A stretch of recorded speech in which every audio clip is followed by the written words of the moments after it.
Mahjong, the ancient game of bamboo tiles.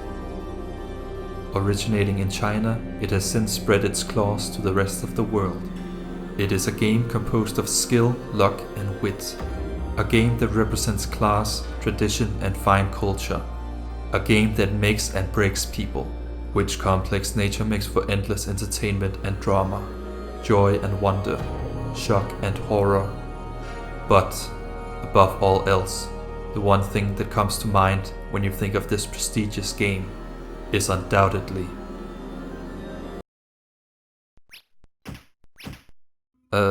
cute anime girls.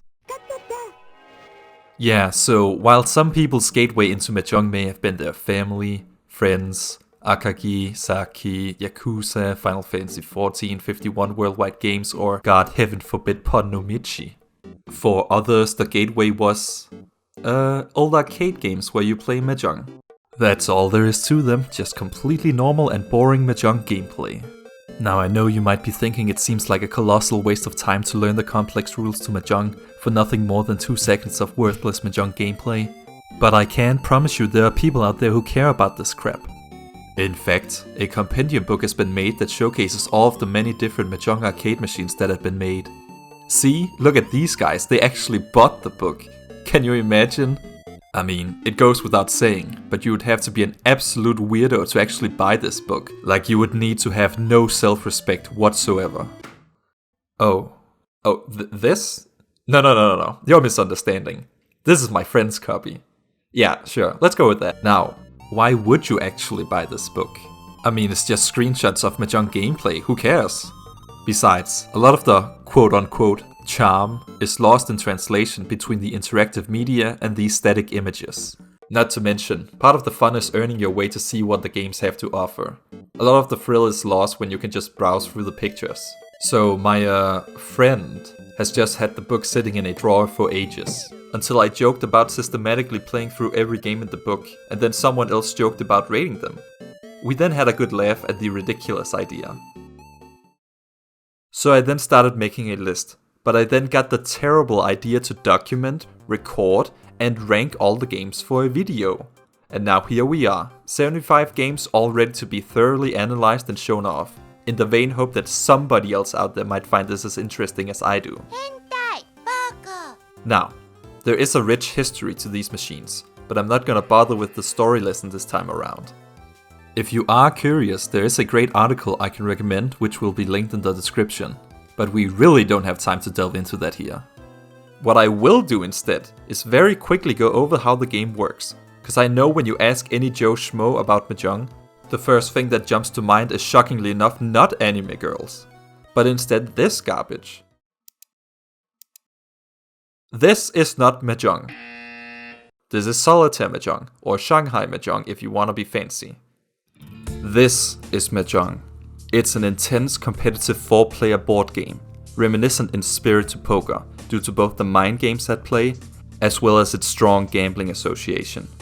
As such, there have been made many incredibly engaging and dramatic stories utilizing it as a driving force for the narrative. Thus, for those of you who aren't already familiar, allow me to quickly bring you up to speed by reading an excerpt from Mahjong for Dummies.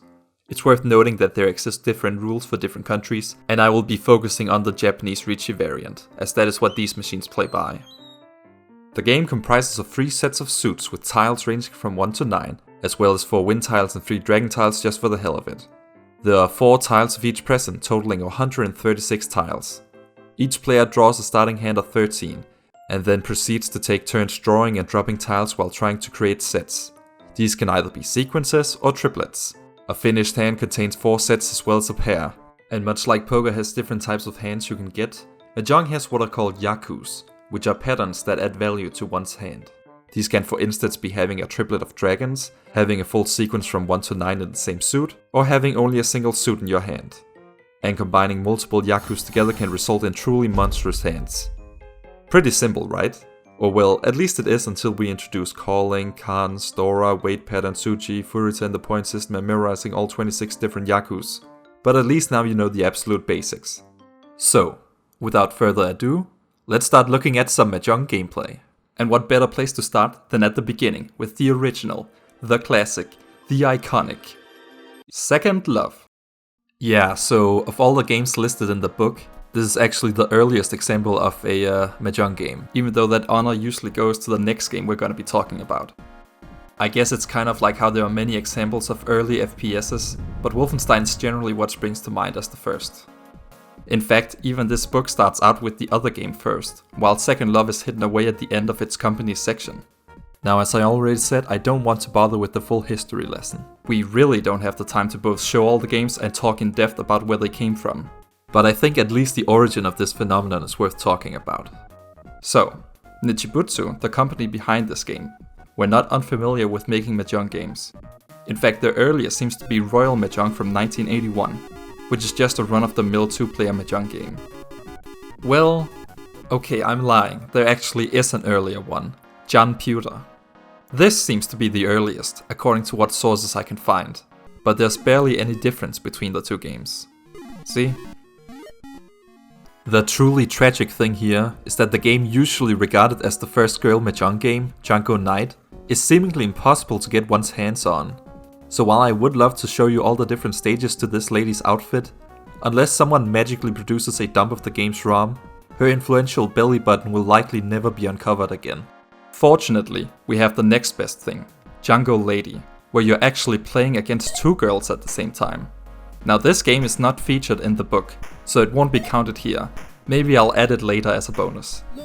Nichibutsu would also end up being the most prolific developer of these kinds of games. The Wikipedia page might say they only made 6 of them, but this book alone lists 35 of them. So yeah, look forward to seeing the name pop up a lot. Anyways, God, let's finally review this game.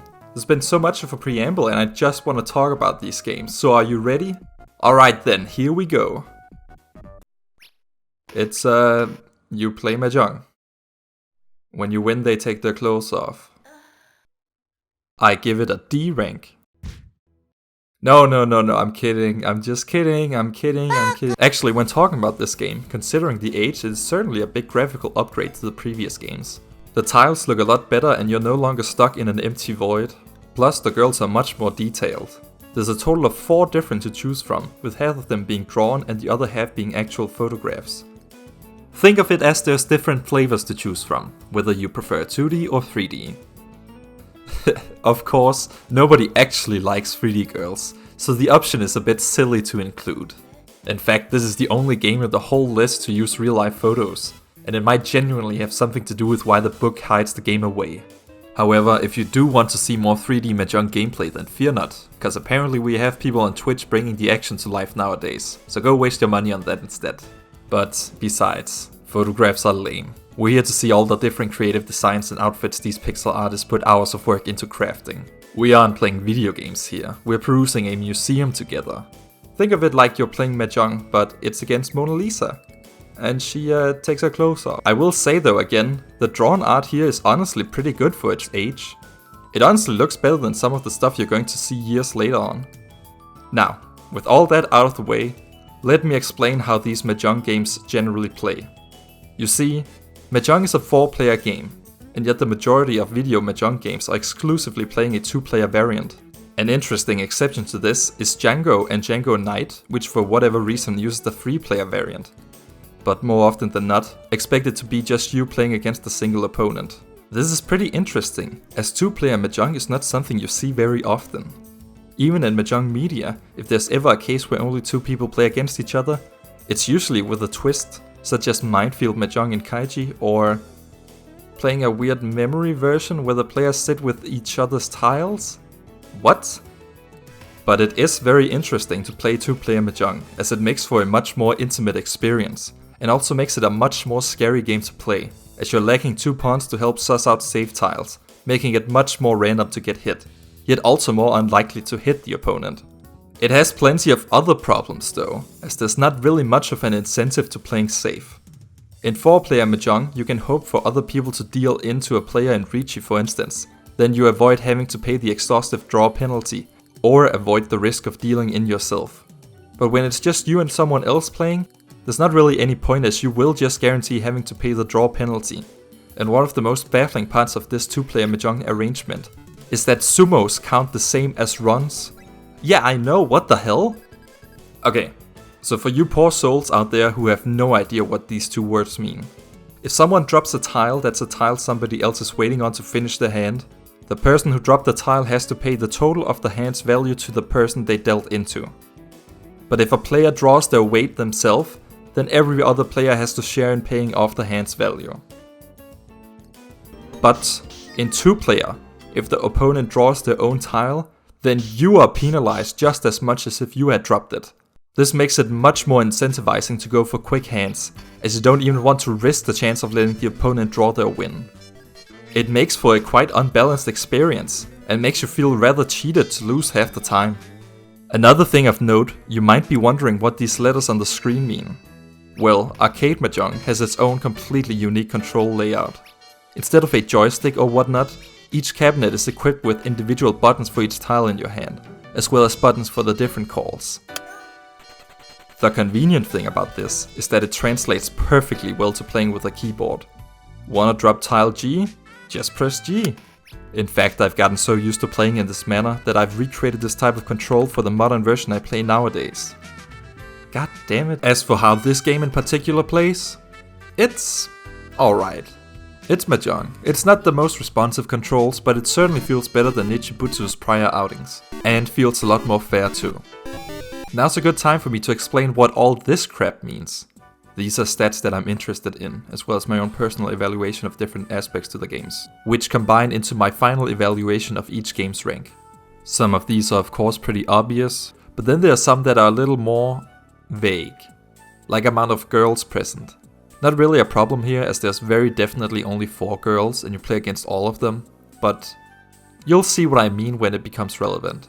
Also, I want to apologize for just working off the assumption there's only gonna be girls here, but that's just the reality of the situation, unfortunately. I mean, I would love it if guys were represented as well, believe me, and thankfully that's a rectified issue in more modern Mahjong games. But part of our journey here, and a big reason for me doing this, is that hopefully we'll stumble upon a hidden gem of sorts to prove my assumptions wrong. Who knows, maybe at some point in the far future we'll get to talk about the Eva and Friends game. Then we have quality of art and presentation. These might sound the same, but the art is basically whether the drawings look nice, while presentation is whether there's a creative framework around the game, an interesting plot or fancy menus, good looking Mahjong gameplay and such. As for this game, I'm giving the art a 3 since it honestly looks pretty good for its age, and the presentation is getting a 2. There's just nothing to it really. There's a shitty photograph and ugly tiles and that's pretty much it, but I can be forgiving for its age. Then there's gameplay. This one is a lot harder to define, but I've tried to make it as practical to evaluate as possible. I have basically 2 conditions. Is the game satisfying to play? And are there things that make it unique to play? A lot of these games include superpowers, but oftentimes they just feel jammed in without actually being fun to use. So as you can see here, I value the game of Mahjong itself being fun to play over having powers, but if both conditions are fulfilled, then I'm a happy camper. This one, I'm gonna give it a 2. As I said, it's not really that fun to play, but it's not annoying me either. It also has a lot of small things to it that make it unique to play. Like you get to reshuffle tiles at the start of a hand. If you're in Senpai at a draw, you get a chance to draw a winning tile from a number of chances. But it's actually totally rigged. The drawing part is a complete sham, as save stating reveals you always draw the same tiles. There's a slot machine for some reason. And lastly, there are these bonus tiles you can draw that artificially boost your score just by drawing them. It kinda reminds me of the North when playing 3-player, but this has the potential to boost one's score to a monstrous degree. Also, for whatever reason, if you play 5 consecutive matches without dealing in, then you are guaranteed a Yakuman for some reason. It's kind of like Parin-chan, but you only need to go to 5 rounds instead of 8. Next up we've got the difficulty level, and oh boy is this one a doozy. You see, Mahjong aside, this is above all else still an arcade game. Their goal in designing it is not to make a fun and rewarding experience. The goal is to suck you dry of quarters. Game over. Please deposit 40 quarters. And it's interesting the different ways these games go about trying to get your money. I've tried my best to categorize this on a 5-point scale, but as you will eventually see, things get a bit muddy. Either way, they generally fall under the following categories. 1. You don't suffer any penalties for losing. Defeat is a slap on the wrist, so just try again and again. 2. Game over goes back to the start of the current girl. 3. Lose and go one close back.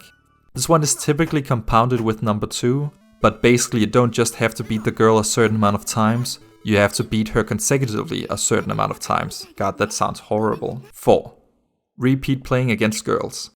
Basically, you get forced to play against the same girl again and again.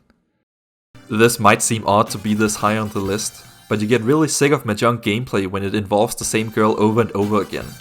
Just like in real life. 5. No continues. You go bust or lose a certain amount of times and you have to start all over. This one is especially cruel because with all the other ones, you're guaranteed to win if you just keep pumping quarters in. Here, there's no such guarantee. You can play for hours and hours being at the mercy of the machine's RNG. And speaking of the RNG... Oh wait. Before I segue, I should probably clarify that this one in particular gets a 3. But it's rather murky. You see, it lets you pick which girl you want to play, so there's no need to go through them one by one. Thus, if you lose to a girl, you can just try your hand at them again immediately. One problem, unfortunately, is if you do complete a girl, you're forced to keep playing against her. It doesn't switch over to anyone else. So even if you play perfectly, you're forced to expend 4 quarters to see everything the game offers. Though I don't believe that to be intentional malice, just a gross oversight. Anyways, the RNG. There's quite a weird effect in place when it comes to the random factor of this kind of interactive electronics gambling device. You would think it would be just as simple as randomly ordering the tiles in the wall, but for a lot of these games it's very apparent there's something else going on. I mean, you can't help but be paranoid that the developers just snuck in a little bit of code to make the opponent more likely to win. It's hard to confirm, but just wait and see. There's some really interesting examples coming up. As for this game, all I can really say is I don't feel there's any foul play going on, but I can neither fully deny nor confirm. Just be aware that this is also a factor in my evaluation. Then we have the amount of how much Mahjong gameplay is shown. Here's the criteria. Okay, there you go. Then there's whether there's a girl who wears glasses. I think that one's pretty self-explanatory. And lastly, there's the game's best girl, which just specifies which I would be most happy to see fan art of. Send any to my Twitter and I'll show some in the follow-up video. Anyways, sorry about that. I feel bad for just front-loading all this information into the first game I talk about. But now I can at least just show this block for each game, and you will have a pretty good idea about the specifics of it, without me needing to even say anything. And with that, let's move on to the next game. I'm getting pretty sick of looking at this screen, and I know you are too. Oh, and in case you forgot, the final rating for Second Love is a D.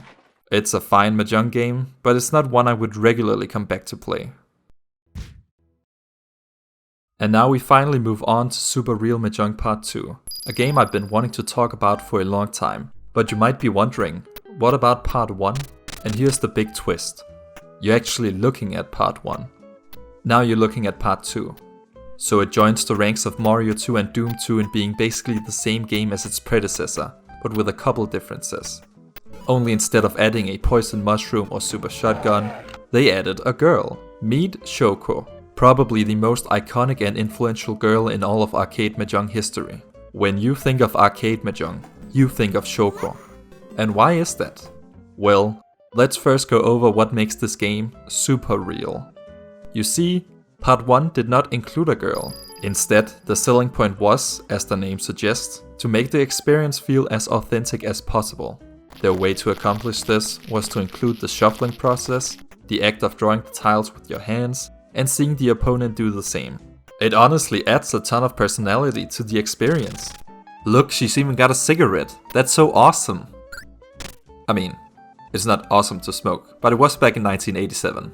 But unfortunately, the game did not perform very well, which, all things considered, I can understand. I mean, realistically, why would you be playing this? To try and get a high score? That's kind of pointless since it doesn't even save the scores. Maybe it's just in case you're shy and don't want to play with others at a Mahjong parlor. Either way, it's odd that there is no girl in this one, as Seta had previously made proper Mahjong gameplay, with the series Real High High Mahjong. But thankfully they rectified their mistake with the sequel, only doing it way better than anybody else. Remember how Second Love had 4 different girls to choose from? Well, 𝓝𝓪 is a firm believer in quality over quantity, so they just have the one girl present. But you know, she at least does some interesting things. I mean, she has full animation, she actually moves about when she's on screen, and I would say the art's pretty good for its time. The one problem is the crust factor. It's very apparent they digitized actual drawings, but I feel they did a good job of managing the resolution and utilizing the low amount of colors available. In a way, it just adds to the charm. And hey, the voice sounds pretty good too. What's that? Why, that is indeed Nora Scholar's voice actress. I'm surprised you could tell. And yes, the animation is genuinely better than Twinkle Nora Rock Me. Also Time Gal. Anyways, back to Shoko. Amusingly, of all the girls in these games, she's the one that came the most prepared. She's wearing a sweater, which she mercifully takes off before the first round even begins, a blouse, a skirt, a dress, a bra, and naturally some pantsu.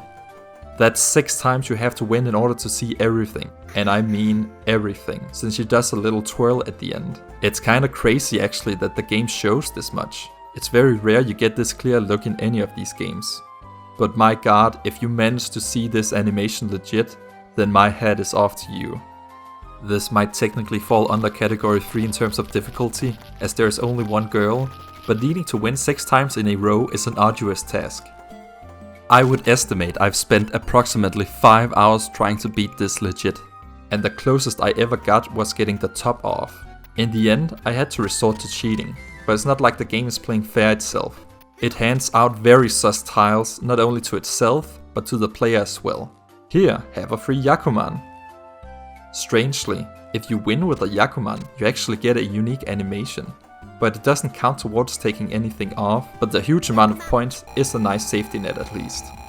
Or it would be, if she didn't have the time get insanely sus hands too. And I had this one instance where, after she had recheat, depending on whether I dropped Sumogiri or Tadashi, she would draw her winning tile. This aspect unfortunately puts a huge stamper on everything else that makes the game great.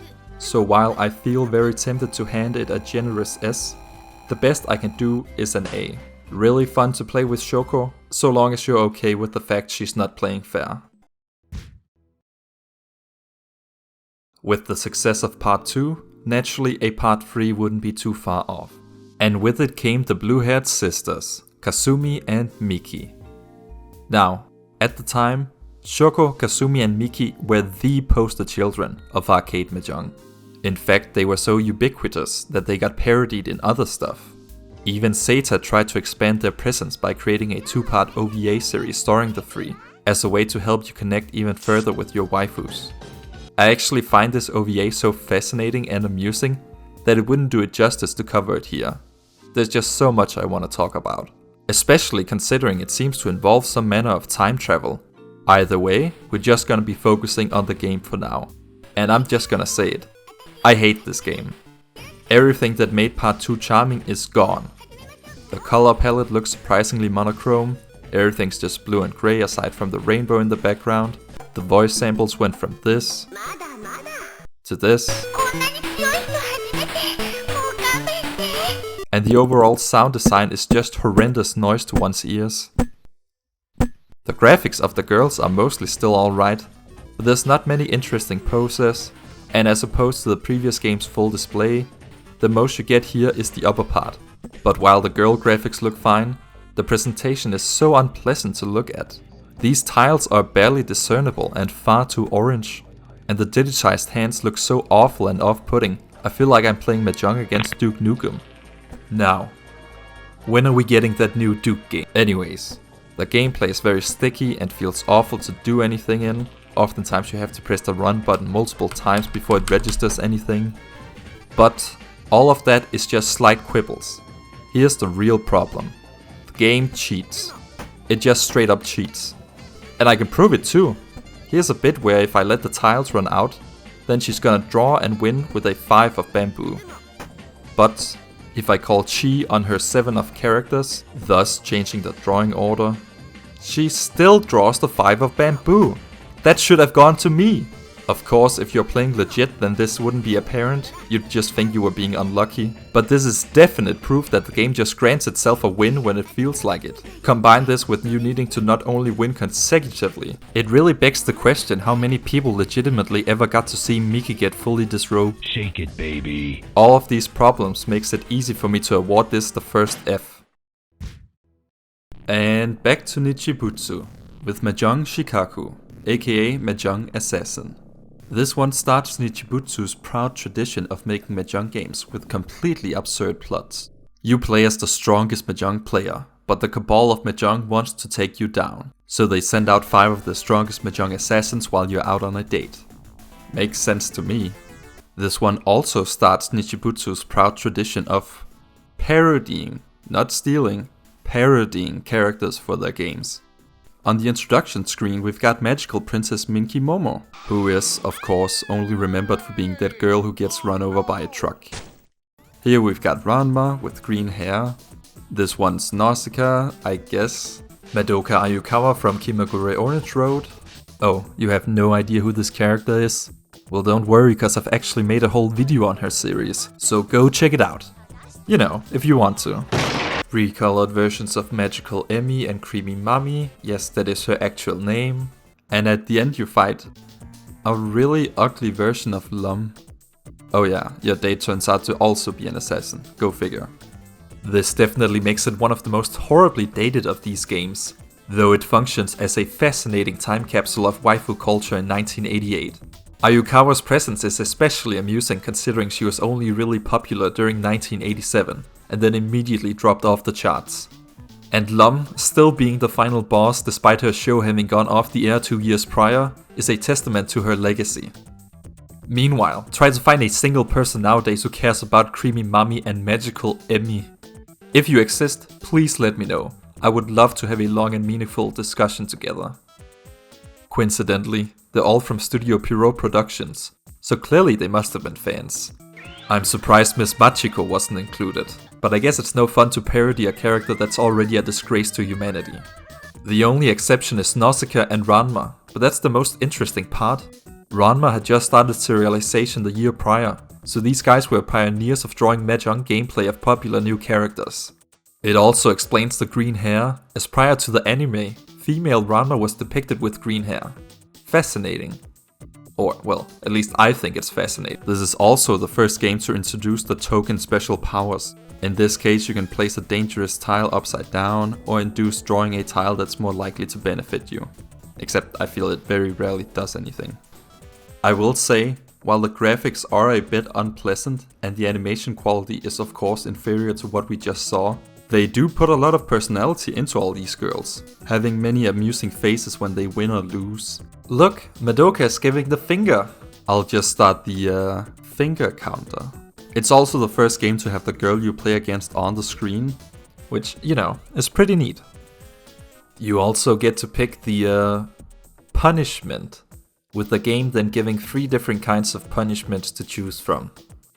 Either off with the outfit, do an H pose, and lastly the question marks, which, yeah.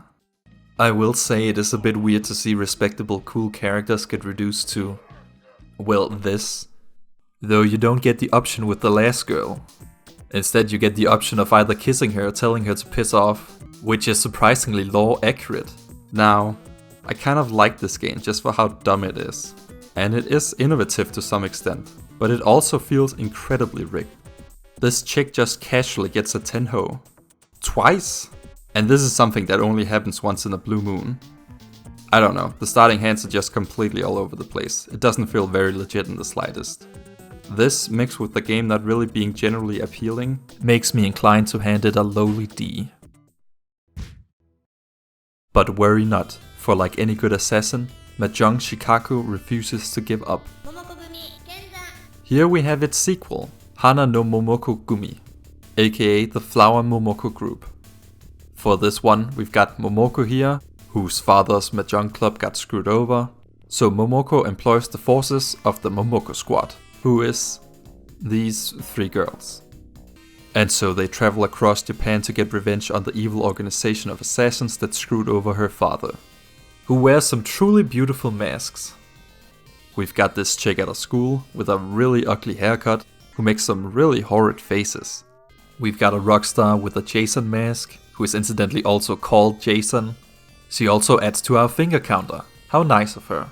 We've got a purple-haired office lady, who really gives me some strong Mika Sladen vibes. Must be the teeth. And some chick that's just good at Mahjong. Once you've disrobed all 4 of the initial assassins, you get knocked out and taken to the leader, who seems to have a resting bitch face. Once beaten, she says sorry and all is forgiven. It's mostly the exact same game as the previous one, only I would say the graphics are slightly more consistent. I can't really recognize any of the girls as being rip-offs, but I'd say they look generally more interesting than the first game's cast. You also get these amusing little picture book-esque montages whenever you win a match. An interesting difference is that instead of having all the special powers at once, you pick between the 3 girls to play as where the powers have been split up between, with an added ability of being able to choose a Yaku your hand starts out with, paying with points you accumulate from each game. So if you just keep losing, you're guaranteed to at least at some point destroy the opponent with a monster hand. This also seems to be the first game that provides Mahjong gameplay when the player loses, as you get to see the player girl afterwards. That's just classic bad game design. This also calls into question the girl counting we've been doing. Should I only count the 5 girls you play against? Or do these count as well? I'm just gonna note down extra girls in parentheses. Anyways, I'd say this one is slightly more enjoyable than the first one, if only cause I prefer the more creative designs. But it's still not one I'd reach for, so it gets a C. But we're not done with Nichibutsu shenanigans quite yet, as we now have Mahjong Satsujin Jiken, which translates into Mahjong Murder Case. This poor dead girl is our victim, and it looks like she scored a nice hand right before she died. You play as a private detective who must win against 5 girls at Mahjong to figure out which one of them did the deed. And of course, they gotta undress too, that's just the law. You might have noticed the oddly oblong shape of the screen, which of course looks amazing on your 16:9 monitor. This shape actually makes the tiles really annoying to look at, but it's nice how there's consistency when switching from the girls to the game. An interesting thing about this one in particular is, instead of the disrobing being based on amount of times you win, it's based on the amount of points. So if you get a really good hand on the first turn, you... Excuse me, what? Get that off the screen. So yeah, this is one of the few games that score a 1 on our scale here, but for some reason it just looks so much worse. Yeah, I'm just gonna cover it up anyways. It looks so awkward and weird, I don't want it on my screen. Speaking of off-putting, what's also unique to this game is you have the choice to play against the girls again, unrelated to the murder mystery. And if you succeed, you get a unique pose from each girl, which the book seems to have completely missed out on. Oh yeah, and if you game over, then you get haunted by the dead girl's ghost, in true Mia-Fei style. In order to figure out who's the murderer, you need to beat all the innocent ones first, then they tell you this chick's the one who did it, put her in cuffs, and the game just repeats. I'm not terribly impressed by this one. There's some interesting designs here, but the poses are mostly awkward, the gameplay isn't really anything fancy, and needing to beat the girls in a specific order can be a bit frustrating if you're not aware. As you may have figured, all that combines into an E. Oh yeah, and we've got another finger from Beavis here. Only it's in 3D! And now on to something that's not Nichibutsu. Here we've got Ojanko High School. This is also a weird one. It's actually a spin-off to the shmup Rabiolipus. See, the bunny guys in both games, and the look of the girls is similar too. Anyways, you go knocking on different doors and play Mahjong against chicks preoccupied with other cooler sports. We've got tennis, track and field, softball, volleyball, kendo, and once you beat all of those, you fight someone from the Mahjong Association, who is really brutal cause she starts out with a ton of points, and if you game over you have to start her over from the beginning. But that's not all. You see, once you beat her, you then have to fight this thing. Sadly, it doesn't show any Mahjong gameplay afterwards, it just does that. Once you beat it, you're given a chance to get even more bonus points. These include one of the rabbit girls from Rabiolipus, a bunch of beer tickets, and a severed head. Why does this give the biggest bonus? Outside of the main cast, you also get to fight these guys. The old man shows you a ready hand and you need to pick out the winning tiles. Some of these are pretty easy, but they can be a bit tricky too. The others, however, you just play like normal, and if you win you get... Jesus Christ! There's also this idol girl, but she runs away 90% of the time. So if you see this screen, you're either really lucky or tragically wasting your life away. Oh, that reminds me, don't forget to subscribe to the channel. You see, what's frustrating about this one is the amount of clothes they take off is dependent on how much they go into the negative. So if you finish them off with a weak hand, they only take off their shirt, just like in real life. This is just a straight up sham. But they don't do any fancy poses either anyways. It's just the top pops off and that's your lot. And while the graphics are fine, the girls can look kinda weird in their close-ups. I appreciate all the bonus characters though. Finally, one of these games also appeals to people who likes boys. Still, needing to get a high enough score to see the Mahjong gameplay, and the Mahjong gameplay you see barely constituting anything in the first place, forces me to award it another E. But hey, at least you got to see this. Next up we've got Mahjong Clinic, which might be one of the ugliest we've looked at thus far. I mean, this girl on the cover looks kinda nice, but the rest are... ugh. In sharp contrast, the tiles actually look phenomenal this time around, but I'm getting ahead of myself here. So you're at this clinic, and you play nurses and patients at Mahjong. And then the standard Mahjong gameplay. It's quite frankly as by the books as you can get. The only real noteworthy thing I can share is... what the hell is that? Is that a rash? Why in the world does she have that? Is this some very specific... never mind. Actually, despite the very limited graphics, the game honestly plays fairly alright, and it's even got some helpful hints. But like, would you want to spend money to play this? Well, you probably wouldn't even play it if it was free. Might as well just slap it with another E and move on. What's a bit noteworthy is there's actually another game called Mahjong Clinic Special, released on PC Engine, and wow, this looks so much better. Well, okay, for 1993 it's actually pretty average, but you know. From what I can tell, it's in the same series, but just developed and released by a different team. Maybe we'll get around to that one someday. But for now we'll be sticking with the original developers, with Mahjong Hourouki Okite, which translates to Mahjong Vagrant Habits Law, which I hear is the name of the new Toho game coming out. Okay, so this one has a bit more meat to it.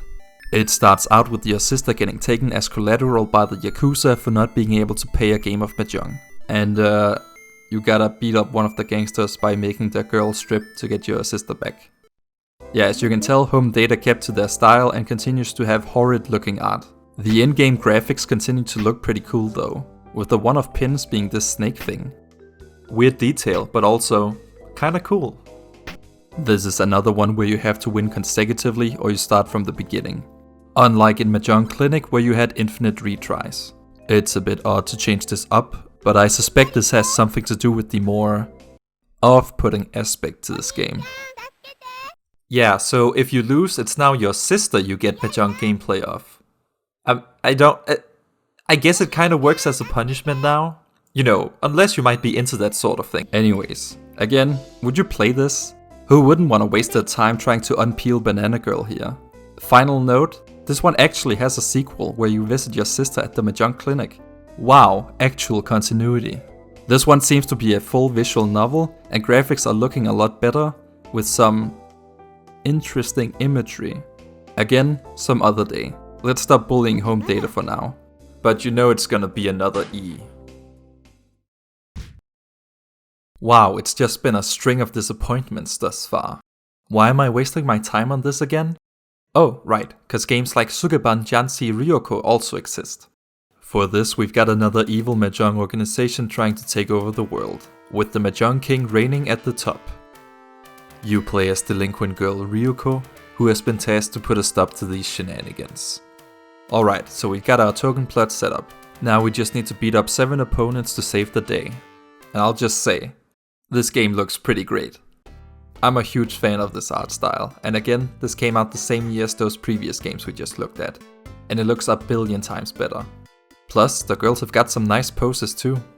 You also get to see Ryuko undress when you lose, which thankfully this time is not creepy. Also, yes, we've got another girl wearing glasses again, finally. This one also has 3 special powers you can use, including paying bonus points for being able to be awarded stronger hands. So after you've played enough, you can just easily get a triple Yakuman, no worries. Wait, why do I still have the points? Oh, I can just keep paying the max. Okay, well now the game's just turned into waiting for the score counter to reach 0, which takes a surprising amount of time. After you beat all the preliminary opponents, you get to fight the Mahjong King. Except, oh my god, turns out the Mahjong King is actually the Mahjong Queen. Who could have seen that coming? She even gets to add to our finger counter. God bless. Except, it turns out she's not the Mahjong King. It's actually this chick. Okay, I'll admit, I did not see that coming. She even speaks with a distorted font, oddly enough. Anyways, she has an insane amount of points. Not even a triple Yakuman is enough to make her go bust. But she eventually goes down as well, and the evil Mahjong association is no more. And then we end with a surprisingly somber roll call. And in the credits the game lists all the Mahjong tiles. Is that supposed to be a joke? And then they've got this heartfelt message at the end. That's kinda sweet.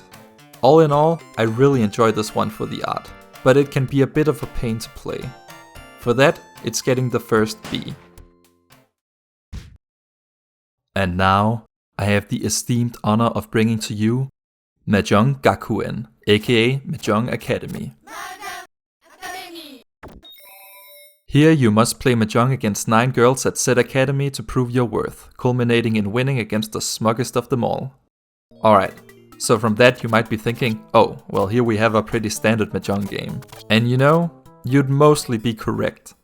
Except I forgot to mention, this game was made by Capcom.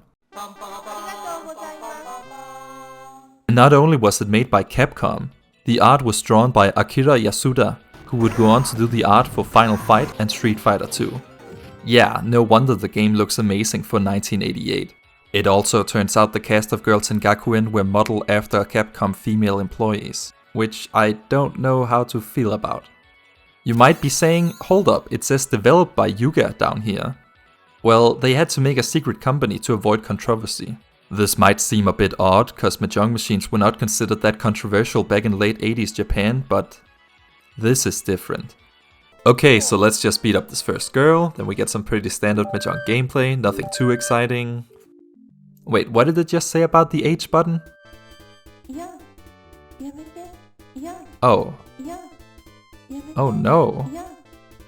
Yeah, so this game introduced the H button. By repeatedly pressing the button during these sequences, you'd do different things. Here he's checking for cancer. Here he's using a flashlight to illuminate a spot. Here there's some chains being pulled. Here there's a snake sticking its tongue out, you know, as snakes do. Here he's squirting water on some pants. And lastly, here he's massaging her glutes. Wow. You might be thinking, how the hell do these developers keep getting away with this? Well, they don't. This is the game that broke the camel's back. According to a source, the Japanese Amusement Machine and Marketing Association, in charge of laws regarding what is okay to see in arcade games, after they saw a game with disembodied hands and an H button, decided to make the laws more strict. Amazing. Even so, they did make 2 other games in this vein, and let's not even go there yet. You think this was bad? Wait till you see Tissue Time, holy hell. And now here comes the best part. This game was localized. Yes, we have the exact same game here, only instead it's video poker. And when I say it's the exact same game, I mean they kept the H button.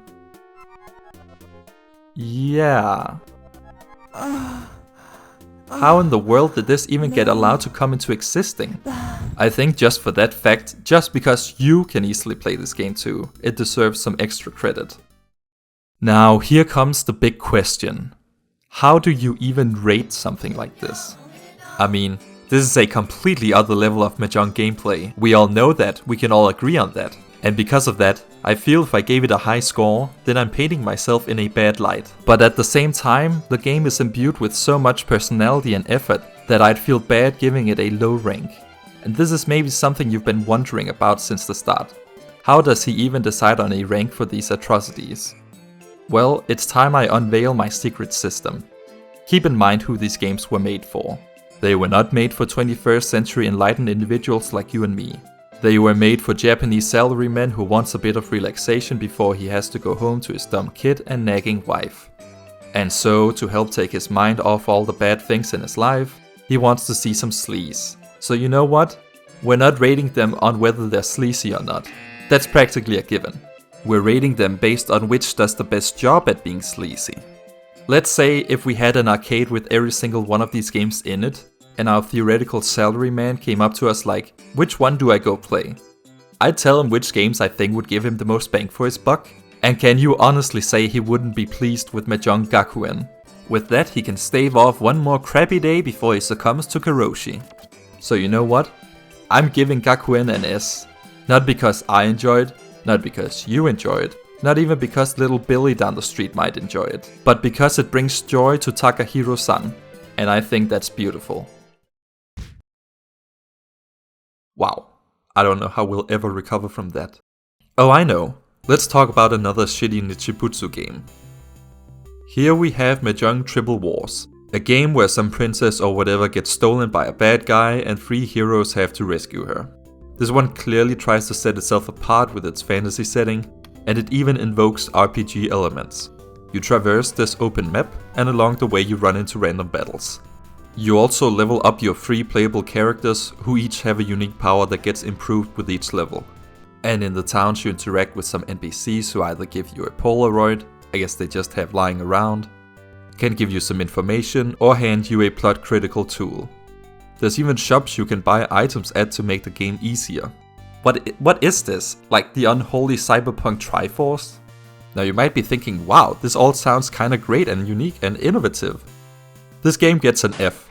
I hate it so much. Just look at the notes I jotted down while playing through it. Mixing random battles with Mahjong is a recipe for disaster. Plus there's only 3 girls you can run into, so it's not like you're seeing anything new either. The one saving grace is after you get this guy to max level, after reaching you're always given a winning tile immediately after. Unless none of your winning tiles are available anymore. Then you just draw as usual while being told you're basically screwed. But even with this, even while basically cheating, it's such a slog to get through. And the artwork again looks pretty bleh. We've even gotten more stolen parodied characters. This being Ixa1, obviously. Yuri from 30𝓿, as well as Eve from Megazone 2-3. How very fitting these guys were inspired by R-rated OVAs. Anyways, you get to the bad guy's castle, who plays just as unfairly as you do. And if you lose to him, you have to beat the prior opponent again. Jesus Christ. You rescue the princess, who is like being gassed or whatever. You kiss, fin, and then the game immediately starts over. God, just thinking about this game makes me ill. Next.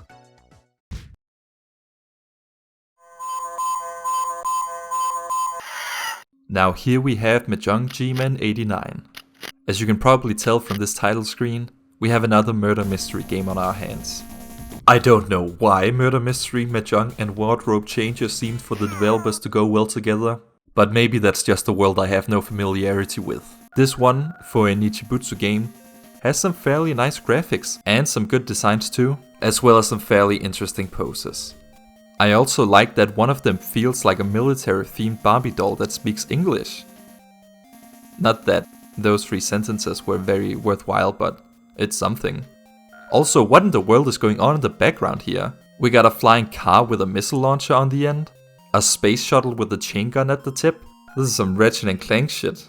But again, this is a murder mystery. We're here to figure out the murderer, and I will say there's a bit more meat to it this time around compared to the previous one we had. But it's still annoying that you have to beat them in a specific order to get the ending. Still, it turns out this chick was the one who poisoned the coffee or whatever, so she gets put in cuffs and... What? Why is she standing trial in her underwear? Why is she not wearing anything in prison? Why did they just put her there as is? What the fuck? Man, Japan's legal system is sick. I feel at a loss for words here. I mean, nothing else I can say could possibly matter. See, on to the next one.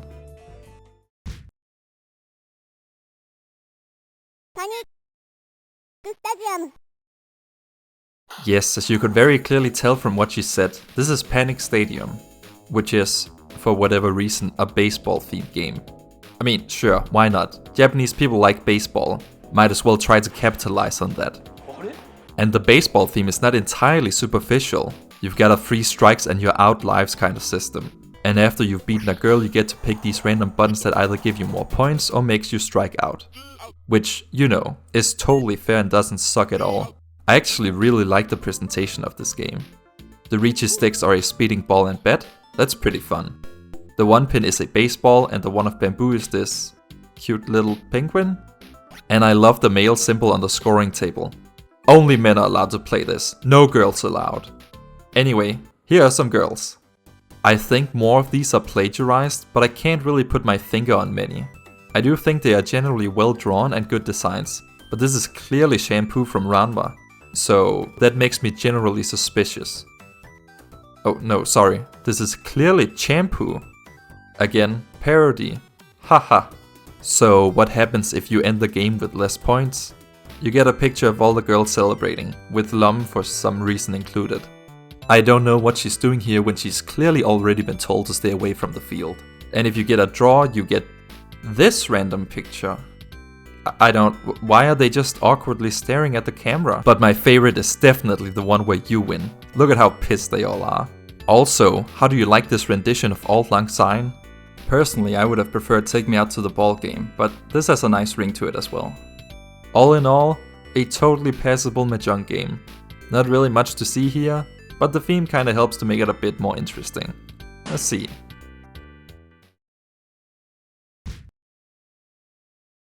Okay, so next up we have... oh god, why did they have to make a sequel?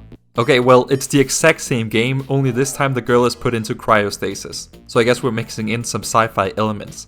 But it's literally the exact same game, only somehow it looks much worse. Okay, well there's some nice stuff in here too, but seriously, what the hell is this? I don't even want to bother talking about it. Literally every problem I had with the previous game can be repeated verbatim here. Only now you're traversing a much worse 2-layered maze. And during the final boss, the girl doesn't even show different poses, she just gets slowly colored in. I quite frankly still hate it. F for piss off. Okay, well that was maybe a bit harsh, but you just get so sick of these Nichibutsu games. They're all the same and they're all just awful. Batman. But that's the Batmobile. The Lady Hunter. Here's the Lady Hunter. Yes. Well, this did come out in 1990, so Tim Burton's Batman had just... the Lady Hunter. You have to go check on all these criminal women and he just busts his way through windows. It doesn't matter if you're taking a shower. Na na na na na na, Lady Hunter. And when you're playing against them and you reach it, he takes out his Lady Hunter ring. But when they reach it, they... oh shit. It's like a jump scare, you're just playing the game and then... Never before has a game conveyed the feeling of getting run quite as accurately. The only problem is after you win, you have to pick a random spot on their body to wham. And if you pick right, you get a gem, but if you're wrong, you get nothing. And you have to get all the gems in order to get to the final boss, so if you miss, you have to beat them again until you get all the gems. The one blemish on the game, but other than that, perfect. So Jill Valentine here has kidnapped a girl and you gotta lady hunt her to save the day. And when you win, she gets amazingly defenestrated and falls to her death. Classic Lady Hunter. What a game. I know this seems partly hypocritical, as I was pretty harsh on them for the lazy parodies earlier, but how can you not love Lady Hunter? A true champion of justice. B for Lady Hunter.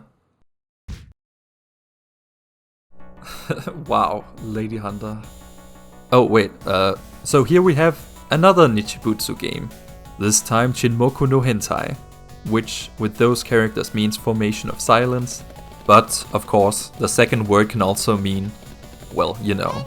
Anyways, some girl gets kidnapped and you of course jump into a chopper to save her. What could be simpler? Well, to be honest, I'm a little bit confused on the logistics of the plot from here on. You pick out military vehicles to fight against, like a tank, submarine or another chopper. But I honestly can't tell whether the girls you play against are like anthropomorphic representations of the vehicles, kinda like Hentai collection, or if they're just the pilots. I mean, it's kinda like the vehicles are taking damage the same way the girls are transforming. It feels like there might be a correlation of some sort, but I don't know. Much like with Panic Stadium, I'm actually a big fan of the presentation here too. I like the Reachy sticks being missiles, and I like them flying up and blowing up the opponent's tiles when you win.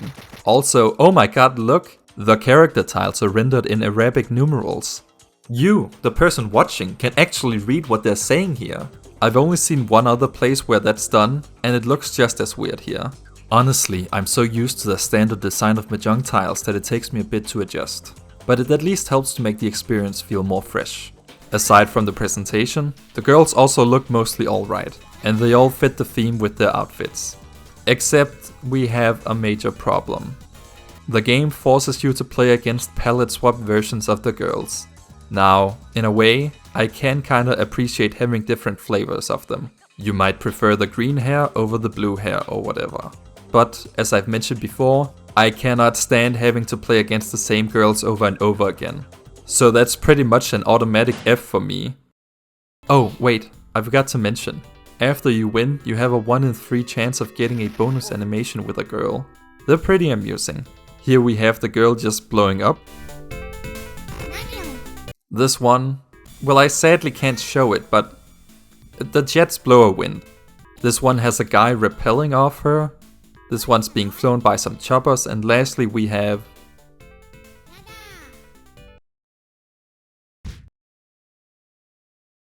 Okay, one last Nichibutsu game for now. I know it's been like 7 of them in a row, but believe me, I'm more sick of it than you are. Anyways, I think we've got a good one here. Mahjong CLUB 90s.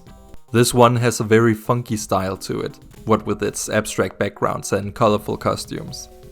It's another one where you get to choose which to play against, but for once they each actually have some unique power while playing, such as this one informing them of what your winning tiles are when reaching, or getting to draw an extra 4 tiles at the end. And when you've beaten one, you get to go into battle with the power for the next ones, which is signified by these things showing up on screen. No, I'm not kidding. So it's kind of like Mega Man, only horrible. It does add some replay value though. It's actually pretty cool, so long as you can look past those. Aside from that, we also have these disembodied lips on the screen. They're kinda unnerving. I'm worried they're at any time gonna start singing about... Also, you've got the girl's silhouette in the background, which gets lit up whenever they make a call. And some of these poses are very interesting, to say the least. It is otherwise a very standard game of Mahjong, but it just has a ton of personality. All the different abilities have some fun animation to them, and you can pay money at the drink bar to get extra powers, just like in real life. Oh yeah, and check out this game over text. Pretty cool looking. Oh, here's another fun thing before I forget.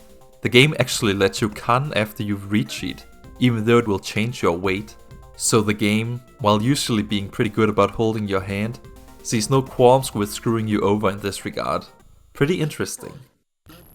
Once you've beaten all the girls and then beaten them all together an extra time, you get a nice shot of them all, and then rinse and repeat. I give this one a B, the powers are fun and I like the atmosphere and designs. Not bad for a Nichibutsu outing. Finally, we're letting another company take a crack at this. And this is Mahjong Yuugi, which just translates to Mahjong game. Not a very interesting name, but it's all about how you deliver the message, I guess. This one has a very super real Mahjong feel to it, as the girls you play against have full-on animation and talk a whole bunch. It's mostly well animated too, and voice acting isn't bad either. Unfortunately, the music is absolutely dreadful. You've only got 3 girls to play against, including this game over girl who undresses according to which girl you've reached. So it's going for the same quality over quantity that 𝓝𝓪 is also known for. There's some other nice personality to the game, like these tiny girls that come out to throw the dice. This might be the best thing we've seen all day. There is something weird going on with the game though. There's only 3 girls to play against, but I swear they must be doing something behind the scenes to make it impossible to win. I played against this blue-haired chick for so long with no progress being made. There's just no way anybody can lose that many times in a row. And I get especially suspicious when the game doesn't even show their winning tile. There are special abilities you can purchase, but there's only really one of these that are worth buying. And that's this one called Ulterior Motive. You see, after you've undressed the girls, if you have the Ulterior Motive, then you can use it to get these extra scenes. Yes, this is somehow giving Gakuen a run for its money. And it's not like these are the only parts that are like this. The girls also hand you these photographs throughout and act very friendly with each other. But you know, I'm not a girl, so maybe this is all normal behavior. Now remember, Takahiro-san, would he enjoy it? I think he would be most amused. Plus, there's a lot of effort put in and the girls are mostly well drawn, so I'm giving it an A, and there's nothing you can do to stop me. Ah shit, we've got another game with a mandatory history lesson. This is Mahjong Lemon Angel, where we've got these 3 girls to play against. Now you might be thinking, wow, this art looks like it was just poorly digitized from pre-made anime. And that's exactly because it is.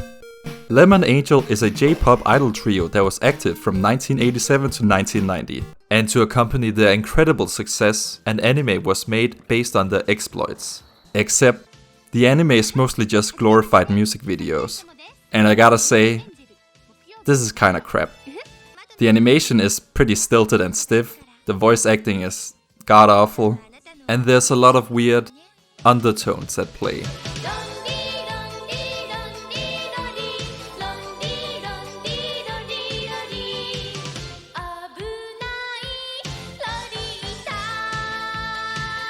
I think that speaks for itself. And lastly, the music is just generally not that great. Now I love cheesy Japanese music from the 80s, but this just isn't doing it for me. I mean, it's amusing. It's definitely worth a watch based on its quality.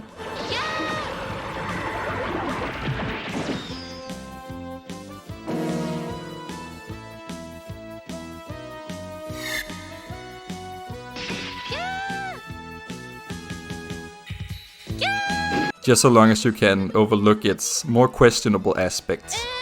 Anyways, so they basically just took shots from the anime and music from their selection and put it into this game. And the result is, I would just suggest you go watch the show instead. This is kinda dreadful. It has some charms to it thanks to the backgrounds and crust factor, but it's just not very well executed. Outside of the poor sprite jobs, they're using the exact same tile graphics as the previous games, and the music sounds like it's coming out of a Game Gear. Also, speaking of the music, I swear this piece is taken from Lupin III.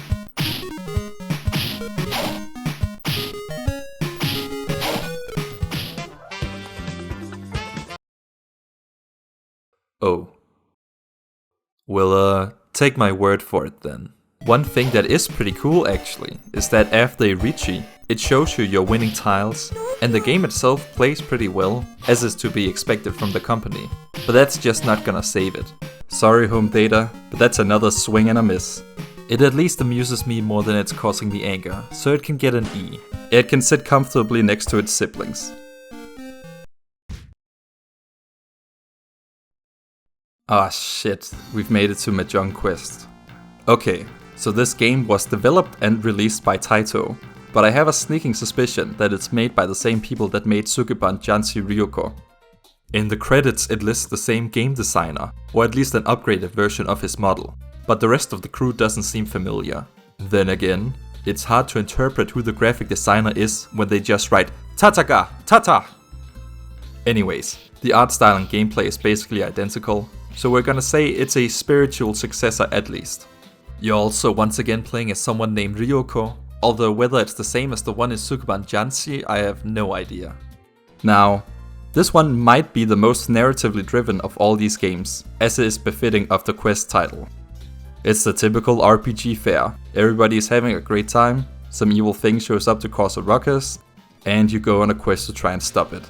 On your travels you visit several towns where you get told to go to mountains to find some stuff and fight this bat in a cave and visit a farm and go to some ice kingdom and fight a monster and a dragon and blah blah blah. Who cares? This doesn't matter. What matters is we have like 25 different girls on the way and all their designs are amazing. They start out as monsters, but as you win they slowly morph into normal humans. And the transition is amazing in that Moemon sense.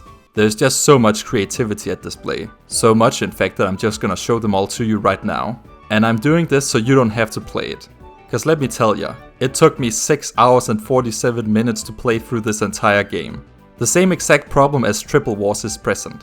Mixing Mahjong with random battles is a horrid idea. And this game turning it into a full-blown RPG adventure does not help. I can't even imagine sitting in the arcade for so long playing this. You would have to come as a group and take shifts. Is it just me or does this one look a lot like Rena? Except, you know, drawn by somebody competent. Yep, this is still going. And to answer your question, yes, that was a cow getting milked earlier. No, I couldn't believe it when I first saw it either. Anyways, aside from the tedium of playing the game, there is one other peculiarity I want to mention. You see, in some of the dungeons you explore, you can find these H fruits, and when you fight the accompanied boss of the dungeon with the fruit in hand, then they perform an extra scene for you. So what's the problem, other than perhaps a question of consent? Well, in the town shops you can buy these H fruits too, except you can't, because they cost an exorbitant amount of money. And I tried to grind up cash for it, but enemies don't drop nearly enough, and you're slowly being pushed forward at all times. You can't ever stay still in an area, and once you reach a point where you might have enough money to pay for the fruits, you never visit another shop again. So I think they're just there to be a tease, but if anybody is able to somehow acquire enough money to purchase them, please let us know what happens when they're bought. Anyways, once you finally defeat the evil bad guy chick, who by the way has a sick tattoo, you rescue the day, you can choose a reward from the queen, which is either a bath together or seeing her do yoga. That's I think that's a good note to end on. All in all, I feel torn. On one hand, I would love to award this game an S, cause it's just brimming with creativity. But at the same time, it overstaying its welcome is a big deal breaker for me. I think I'm gonna go for the middle ground here and award it a B. A game with this much personality and effort can't possibly be awarded anything less. We're of course not out of the woods yet when it comes to these damn Nichibutsu games, but this one is actually pretty cool too. So this guy clumsily falls through a subspace door and finds on the other side a bunny girl. Why not? This is Mahjong Vanilla Syndrome, where you try and get back to your home dimension so you can go on a date or whatever. So you need to beat this bunny girl named Vanilla at Mahjong to get allowed a chance at peeking through one of these doors until you find the one that brings you back home so you can go on your date. So while you only play against one girl, there is yet again 25 in total you get to see. And even better, it's very much in the same style as Mahjong Quest. So you know, I'm just gonna show you them all again. Only in rapid succession this time. Ready?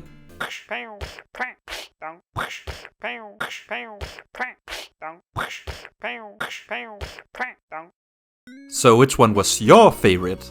Let us all know about your weird fetish in the comments below. Also, seems Lady Hunter finally got that arch enemy to fight. Anyway, enough clowning around. Let me quickly explain how this nonsense works. So as previously stated, whenever you beat Vanilla, you get to go through a door. But 90% of the doors you enter are worthless. There's a specific order you have to proceed to actually win the game. And thank God I managed to find this walkthrough or this video would not have happened, cause this would have taken forever to brute force. So thank you very much, System 11. So first you gotta bring 3 crystals to this fire chick, getting one from the clown, one from the Oni, one from the bee. who then gives you a key to the demon world. But before you can do anything there, you need to get the orichalcum sword from the mermaid, though I think she's ripping me off because this doesn't look anything like an orichalcum sword. You give it to Lapras, the water sprite, who then gives you permission to get the heaven key from the wind sprite. You then go to heaven to get told to go to the devil world, who then hands you the dragon key, who then gives you the flower key, so you can go to the flower sprite to get the world key and go back to meet up with your date. That's at least 15 times you have to win against vanilla, and it is way more if you have no idea what you're doing. Fortunately, you can actually save your game this time. Yes, type in your own password and you can reload it next time you come back. Pretty cool. Well, that's Vanilla Syndrome. Honestly, this gives Mahjong Quest a run for its money. The character designs here are just as amazing, but it is still annoying that you can waste time if you don't know what to do. Even so, I respect the mystery element. It's kinda like playing an adventure game in that regard. The designs are great and the artwork is pretty good too, so a B for Bunny I think is fitting.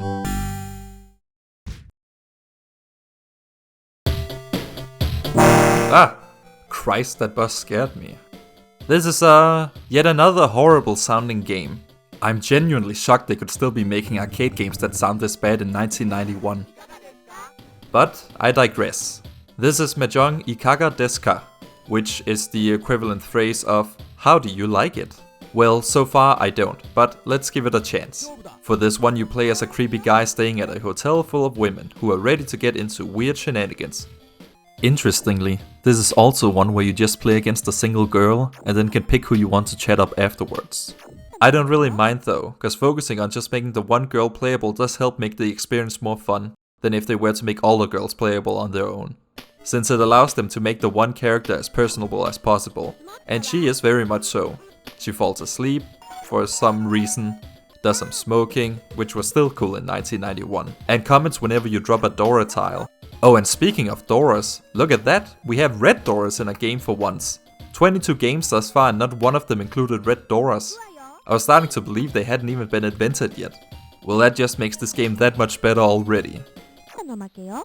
Oh, and unlike Vanilla from the previous game, she also has Mahjong gameplay when you lose.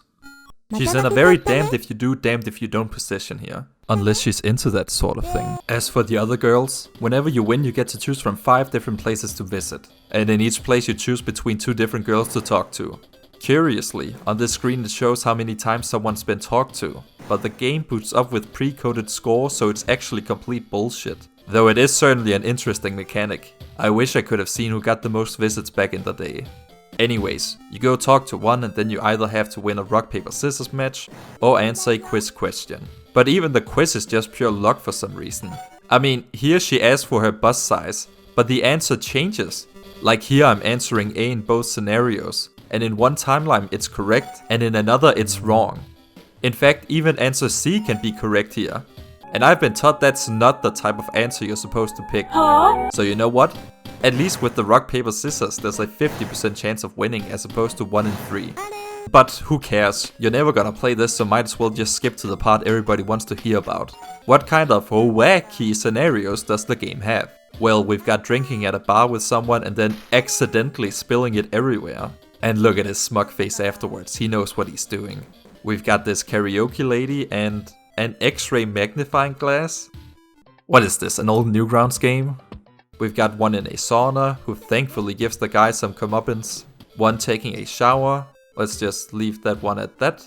One who gets a feel of the summer wind, and one who I'm just gonna skip. Then we've got tea time with these two who don't really do anything you haven't seen before. And lastly we have these two exercising, and this absolute mandrake just goes over and puts on more weights while she's on a machine. What a colossal dickhead. So how did you like it? Well, outside of the subpar graphics and shitty sound, this game actually has a lot of personality and work put into it. I mean, I rag on the graphics, but honestly the girls actually don't look half bad. They still have a certain charm to them. It's got a good vibe with the hotel, and the poses and scenarios with the girls are actually creative, if very unsettling. But, you know, that's just part of role-playing a day in the life of an ugly bastard, and some people are just into that sort of thing. Based on that, I'm giving Ikaga a C. I can appreciate its personality. It's certainly not just another Mahjong game. And as long as I can say that, it's not getting below a C.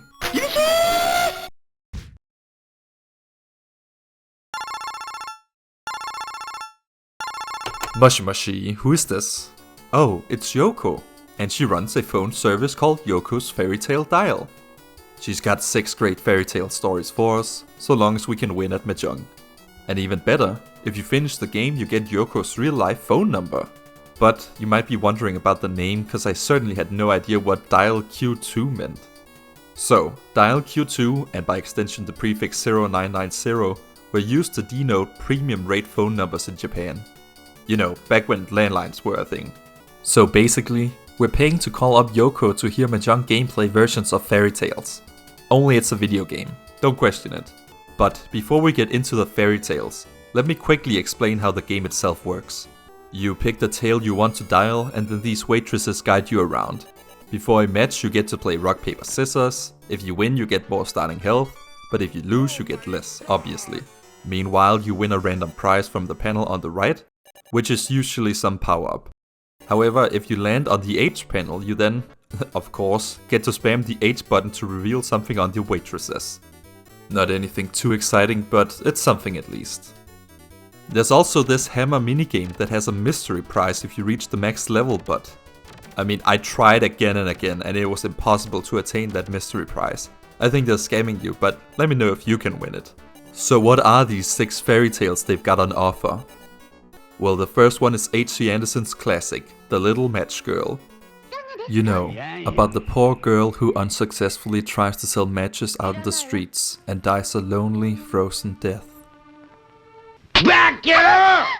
Well, instead of that happening, what if some good Samaritan came over to buy some matches and helped warm her up?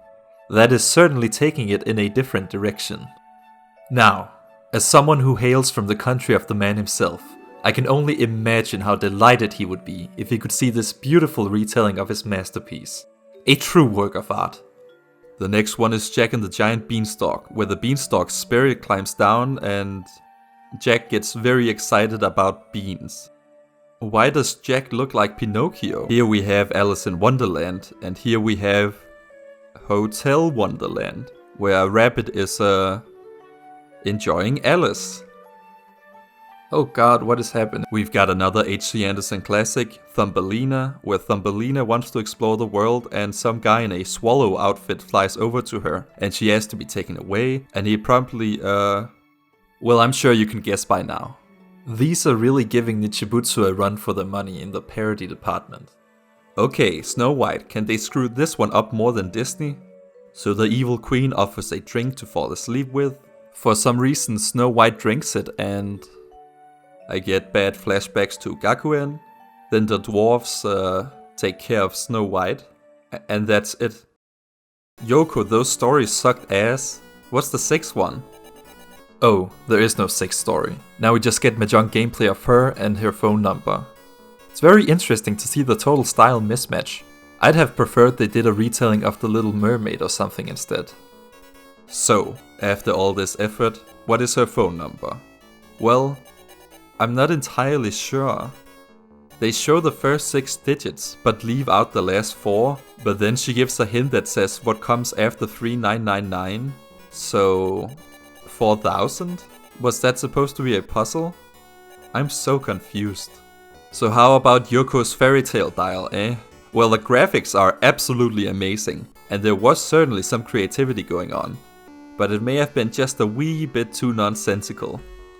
Still, the game plays really well, and I can appreciate some bizarre ass nonsense. Thus, I think an A is fair enough.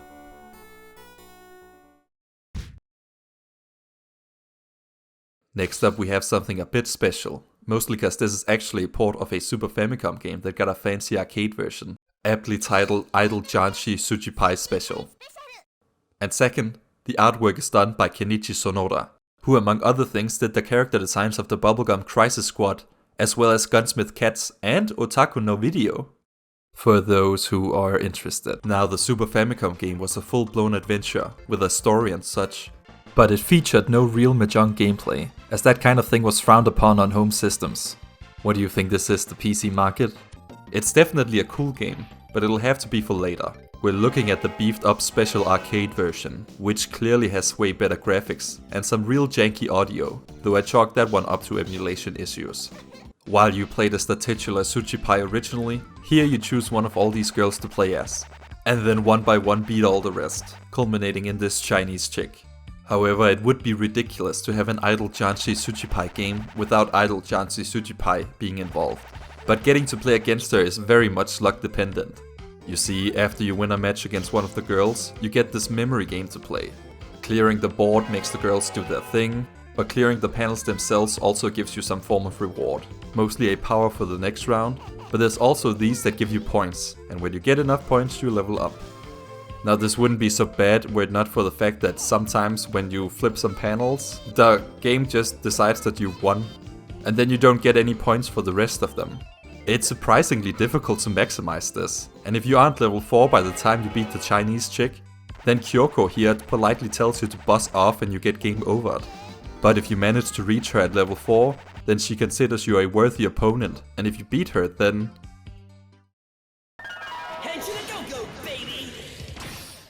And then she of course does what you would expect.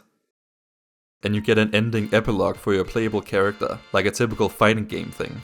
We've got this girl who turns into a superhero in Suchie-Pai's stead. We've got rich girl here chilling out with some horses. The policewoman moved to America and is about to shoot you. The waitress opened up a pie restaurant. The nurse gained enough confidence to attain a license and become a real medical practitioner. The bunny girl became a Formula 1 race queen. And the office lady here... Whoa, holy shit! I mean, she already had the glasses, but this pretty much settles who the best girl is. So yeah, in summary, amazing graphics, great designs, satisfying gameplay with powers that are a natural part of the experience, and interesting Mahjong gameplay. I don't know about you, but I consider that a clear S. Finally, we've got a winner that's not using the equivalent of steroids. Fittingly, Suchie-Pai would go on to become a bit of a cult franchise, and to this day gets releases on the Switch even. And trust me, this certainly won't be the last time you see it here either. Ugh, Christ. Well, that was 25 games of nonsense thus far. I know I clickbaited with the 75 games in the title, but it took like 60 hours to get the footage from just these games alone. Not to mention the slave labor to get this video done, so I hope you'll forgive me for taking a break here. We'll also see if there's even an interest in this stupid topic in the first place. Oh, I also want to point out that, I guess not too surprisingly, this video has limited monetization. Not for a lack of trying though. I really tried my hardest to get it approved by covering things up to the point you could barely even see anything. But when you get feedback like this, like, what are you supposed to do? Oh yeah, this 40-minute section of the video, that's no good. Since I want to get on with my life so I can finally make other videos, and I hate compromising too much with art, I decided to say whatever and release the video in a state where you can still see what's going on, but at the cost of it not really earning me anything.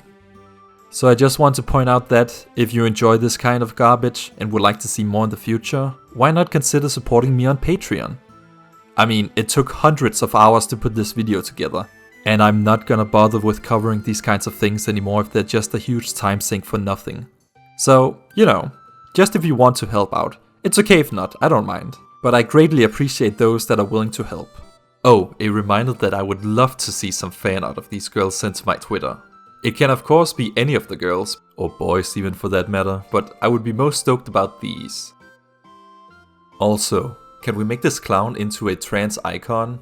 Thanks. Oh, and of course if you need any reference material, that should hopefully be available in the description. For your drawings of course. But for now, thanks to all my cohorts for providing valuable feedback for this strip Mahjong video. And thank you so much for watching. And I hope you enjoyed exploring the bizarre world of Mahjong games with me. And if you've never played Mahjong before and I've somehow made you curious to try it out, give Mahjong Seoul or Ridge City a go. The more the merrier. I maybe came because of the girls, but I stuck around to get Mahjong on. So, until next time, take care.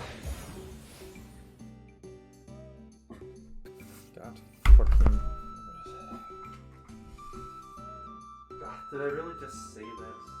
Get Mahjong on? What the fuck is wrong with me?